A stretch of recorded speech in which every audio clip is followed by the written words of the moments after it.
नमस्कार, मैं बलराम कुमार। दिन भर की बड़ी खबरों में आज क्या रहा इसी पर बात करेंगे, लेकिन पहले देखते हैं हेडलाइन। उम्मीदवारों की घोषणा के बाद हरियाणा बीजेपी में मची भगदड़। एक के बाद एक कईयों ने दिया बीजेपी से इस्तीफा। भारत और सिंगापुर के बीच हुए कई अहम समझौते, जिसमें डिजिटल टेक्नोलॉजी, सेमीकंडक्टर, स्वास्थ्य और स्किल डेवलपमेंट से संबंधित मुद्दे शामिल हैं। छत्रपति शिवाजी महाराज के मूर्तिकार जयदीप आप्टे को पुलिस ने गिरफ्तार कर लिया है। गुरुवार को अदालत में होगी पेशी। गुजरात में बारिश और बाढ़ से अब तक हुई 49 मौतें। हिमाचल प्रदेश में 119 सड़कें हुई बंद और राजस्थान में 3 दिन का अलर्ट जारी कर दिया गया है। हिमाचल प्रदेश सरकार ने दल विरोधी कानून के तहत पारित किया नया विधेयक, जिसके तहत दल बदलू विधायकों की पेंशन होगी बंद। अब खबरें विस्तार से। हरियाणा में बीजेपी मंत्री रणजीत सिंह चौटाला ने इस्तीफा दे दिया है। हरियाणा बीजेपी में बगावत करने वाले नेताओं में ताजा नाम हरियाणा सरकार के कैबिनेट मंत्री रणजीत सिंह चौटाला का नाम भी जुड़ गया है। रनिया विधानसभा से टिकट न दिए जाने से वो नाराज थे। यहां से बीजेपी ने शिषपाल कंबोज को टिकट दिया है। विधानसभा चुनाव के लिए बीजेपी के 77 उम्मीदवारों की पहली सूची जारी करने के बाद ताबड़तोड़ इस्तीफे हुए हैं। बीजेपी के विधायक लक्ष्मण नापा ने भी पार्टी की प्राथमिक सदस्यता से इस्तीफा दे दिया है। आगामी विधानसभा चुनाव में बीजेपी ने सिरसा से पूर्व सांसद सुनीता दुग्गल को रतिया विधानसभा क्षेत्र से टिकट दिया है। इस्तीफा देने वालों में हरियाणा बीजेपी किसान मोर्चा के अध्यक्ष सुखवीर सयोरान, शमशेर गिल और सोनीपत से बीजेपी युवा कार्यकारिणी सदस्य एवं विधानसभा चुनाव प्रभारी अमित जैन का नाम भी शामिल है। बीजेपी के सभी पदों से इस्तीफा देने वाले हरियाणा बीजेपी ओबीसी मोर्चा के प्रमुख रहे करणदेव कंबोज ने कहा, मैं और मेरा परिवार जनसंघ के जमाने से ही बीजेपी में रह रहे हैं। अब यहाँ कांग्रेस की संस्कृति हावी हो रही है। कल कुछ ऐसे लोगों को शामिल कराया गया जिन्होंने पूरे प्रदेश में अव्यवस्था फैलाई है। मैंने 5 साल तक ओबीसी समुदाय को बीजेपी से जोड़ने की कोशिश की, लेकिन मेरी जगह किसी और को टिकट दे दिया गया। यह बाकी पार्टी वर्करों के साथ धोखा है। हम इसका विरोध करेंगे।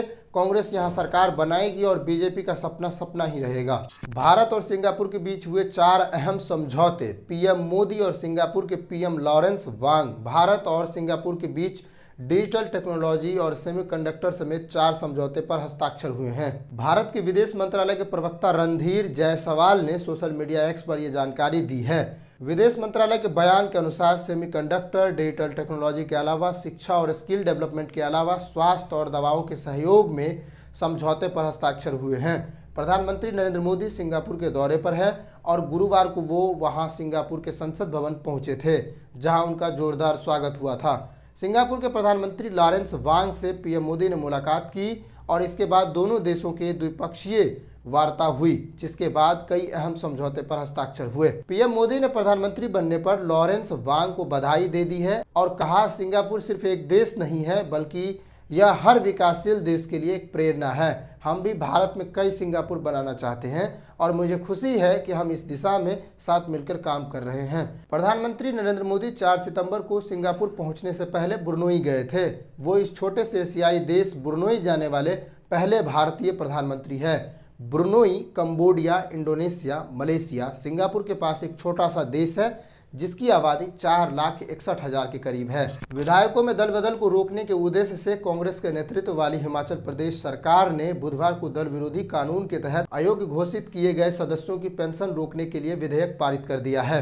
टाइम्स नाउ की रिपोर्ट के अनुसार भाजपा विधायकों के कड़े विरोध के बीच पारित हुए इस विधेयक में दल बदल के कारण अयोग्य ठहराए गए विधायकों के पेंशन के लाभ को समाप्त करने का प्रावधान किया गया है। हिमाचल प्रदेश विधानसभा सदस्यों के भत्ते और पेंशन संशोधन विधेयक 2024 को सीएम सुखविंदर सिंह सुक्खू ने पेश कर दिया है।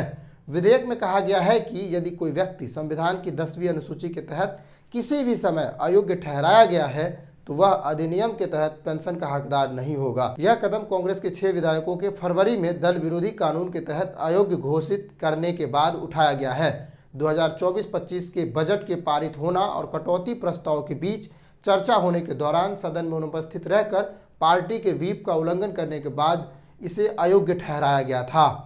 नमस्कार, देखते रहिए सार्ड इंडिया। जय हिंद।